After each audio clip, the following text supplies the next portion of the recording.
함께 신앙 고백하겠습니다. 전능하사 천지를 만드신 하나님 아버지를 내가 믿사오며 그 외아들 우리 주 예수 그리스도를 믿사오니 이는 성령으로 잉태하사 동정녀 마리아에게 나시고 본디오 빌라도에게 고난을 받으사 십자가에 못 박혀 죽으시고 장사한 지 사흘 만에 죽은 자 가운데서 다시 살아나시며 하늘에 오르사 전능하신 하나님 우편에 앉아 계시다가 저리로서 산자와 죽은 자를 심판하러 오시리라. 성령을 믿사오며 거룩한 공회와 성도가 서로 교통하는 것과 죄를 사하여 주시는 것과 몸이 다시 사는 것과 영원히 사는 것을 믿사옵나이다. 아멘. 찬송 70장입니다. 피난처 있으니 찬송 70장입니다. 피난처 있으니 환난을 당한 자 이리 오라. 땅들이 변하고 물결이 일어나 산 위에 넘치되 두렵잖네. 이방이 떠들고 나라들 모여서 진동하나. 우리 주 목소리 한 번만 바라면 천하의 모든 것 망하겠네. 만유주 하나님 우리를 도우니 피난처요. 세상의 난리를 그치게 하시니 세상의 장검이 쓸데없네. 높으신 하나님 우리를 구하니 할렐루야. 괴로움이 심하고 환난이 극하나 피난처 되시는 주 하나님. 아멘. 은혜가 풍성하신 하나님 아버지, 우리를 지키시고 보호하여 주시고 생명의 길로 인도하여 주시며 감사합니다. 우리의 의지만으로 이 자리에 나올 수 없음을 다시 한번 고백합니다. 이 새벽 주 앞에 나와 찬양하고 말씀 보며 기도하게 하시니 너무 감사합니다. 주님과 교제 나누는 이 시간이 우리에게 너무나 복됩니다. 우리에게 선물로 허락하신 오늘 하루, 주님 뜻에 따라 아름답게 순종하며 살아가는 주의 자녀가 되게 하여 주시옵소서. 말씀을 나누고 기도할 때에 나의 기도가 향할 곳을 알려주시고 또 기도를 통하여 하나님의 나라가 이곳에서 지금 시작되게 하여 주시옵소서. 감사드리며 예수님의 이름으로 기도합니다. 아멘. 로마서 9장입니다. 로마서 9장 1절부터 18절까지 말씀.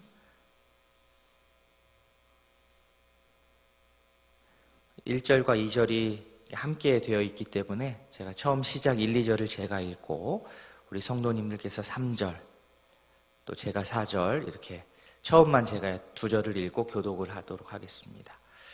교독합니다. 내가 그리스도 안에서 참말을 하고 거짓말을 아니하노라. 나에게 큰 근심이 있는 것과 마음에 그치지 않는 고통이 있는 것을 내 양심이 성령 안에서 나와 더불어 증언하노니.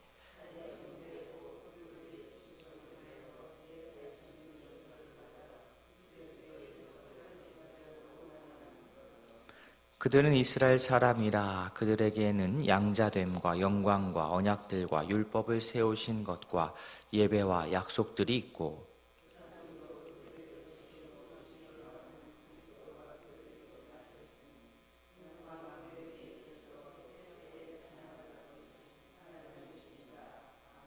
그러나 하나님의 말씀이 폐하여진 것 같지 않도다. 이스라엘에게서 난 그들이 다 이스라엘이 아니요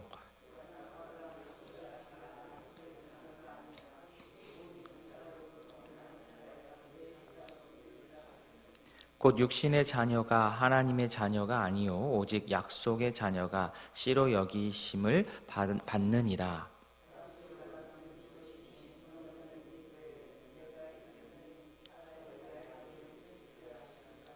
그뿐 아니라 또한 리브가가 우리 조상 이삭 한 사람으로 말미암아 임신하였는데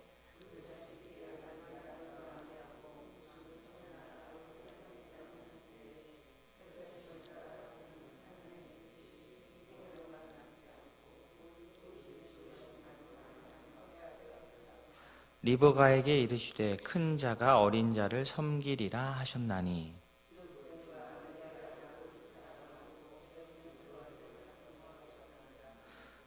그런즉 우리가 무슨 말하리요 하나님께 불의가 있느냐 그럴 수 없느니라.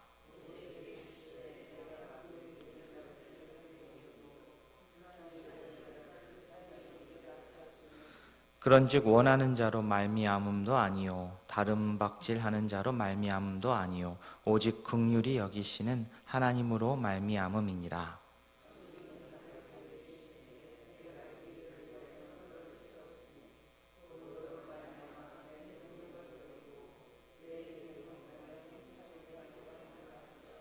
같이 봅니다.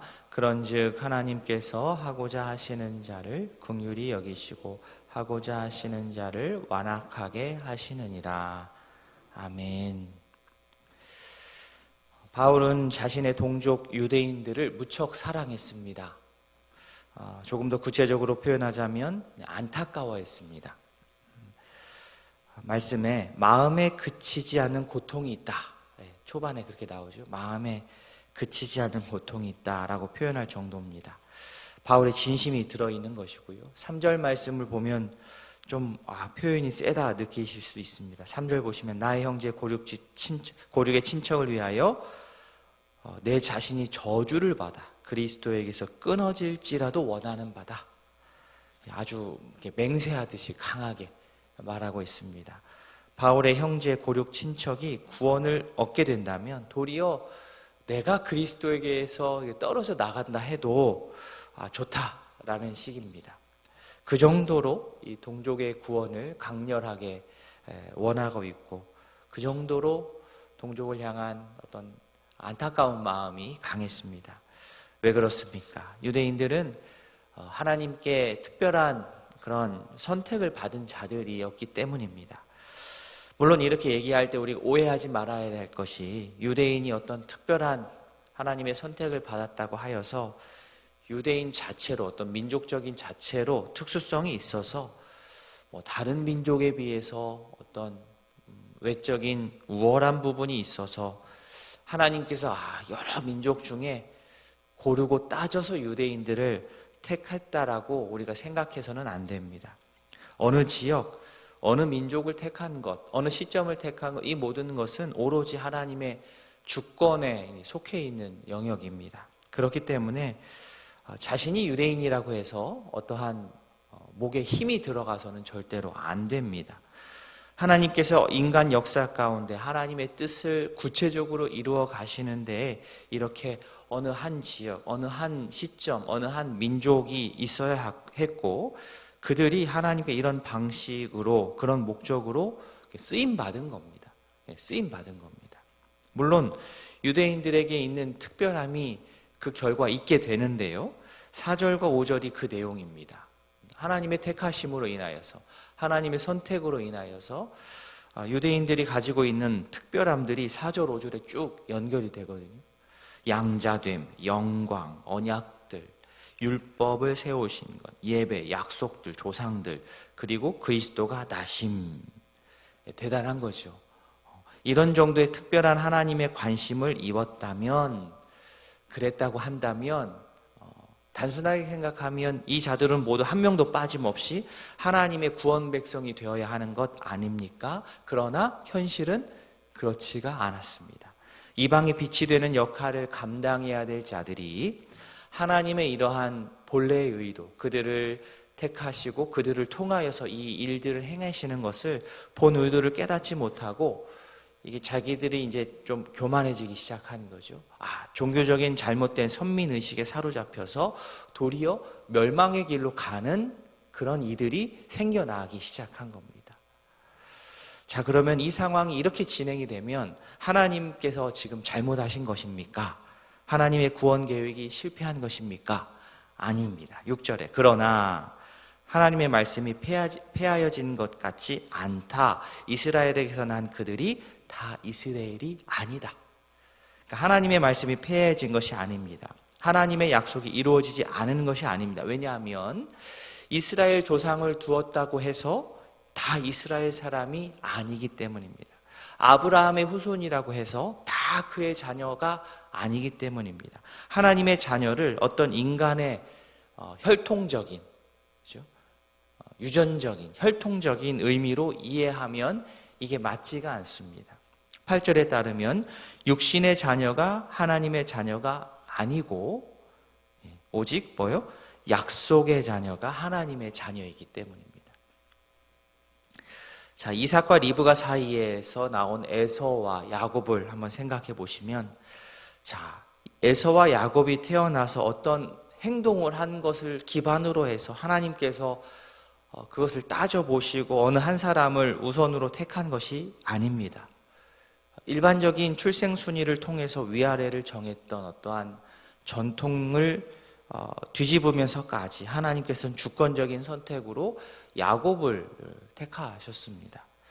13절에 내가 야곱은 사랑하고 에서는 미워하였다라고 나오는데요. 이 표현은 당시에 대조를 통하여서 어떤 것을 더 좋아한다라는 히브리적인 관용구입니다.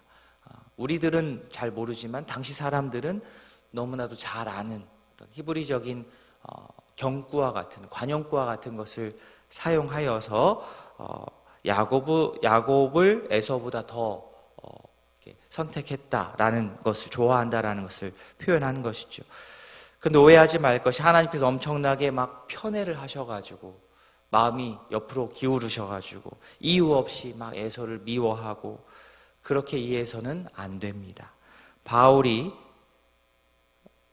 지금 본문에서 야곱과 에서의 예를 드는 것은 유대인들이 누리는 여러 가지 특권에도 불구하고 하나님의 참 언약 백성이 되는 것은 인간의 조건, 어떤 순위, 어떤 혈통 이런 것들하고 상관없이 이 영역은 전적으로 주권적인 하나님의 선택의 결과라는 것입니다. 우리 눈으로 볼 때는 조건들이 보이죠. 유대인이고 뭐고 막 이렇게 보이는데 누구 아들이고 족보를 막 따지는데 그것이 아니라는 거죠.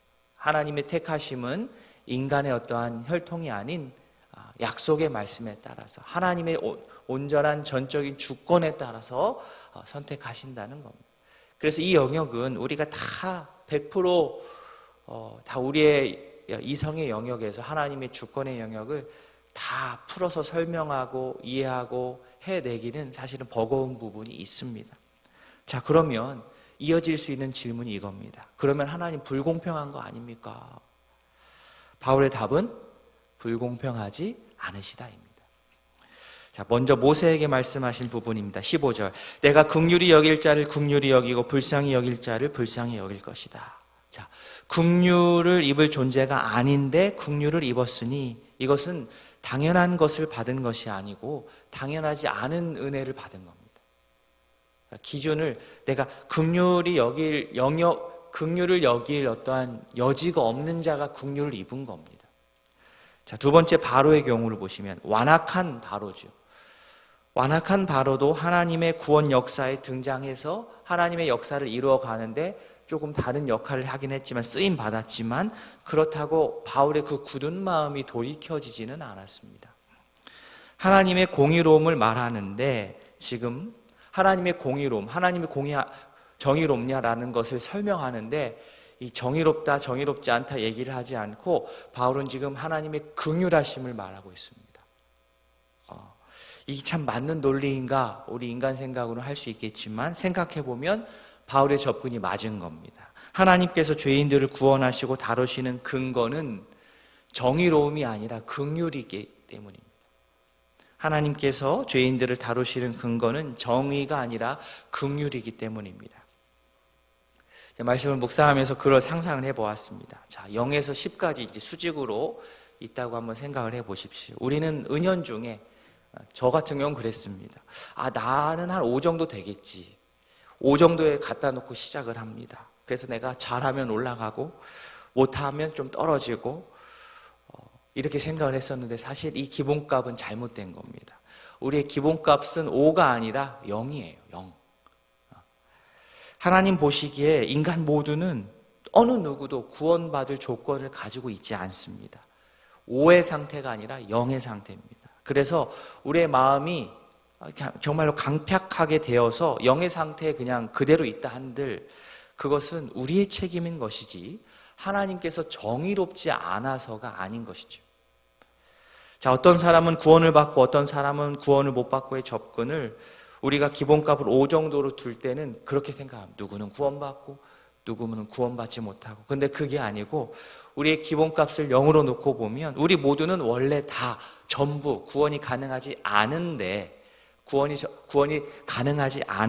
어떤 사람만이 하나님의 긍휼로 말미암아 긍휼을 입어서 구원을 받은 겁니다. 누구는 되고 누구는 안 되고가 아니라 다 안 되는데, 원래 다 안 되는 것인데 하나님의 긍휼로, 우리가 다 이해할 수 없는 하나님의 그 주권적인 은혜로 누군가가 그 긍휼을 입어서 구원에 이를 수 있게 되는 것이죠. 이 영역은 하나님의 주권에 속한 영역입니다. 그래서 결론은 우리가 누리고 있는 이 구원에 대하여서 절대 교만한 태도를 가질 수 있습니까? 없습니까? 없다라는 거예요.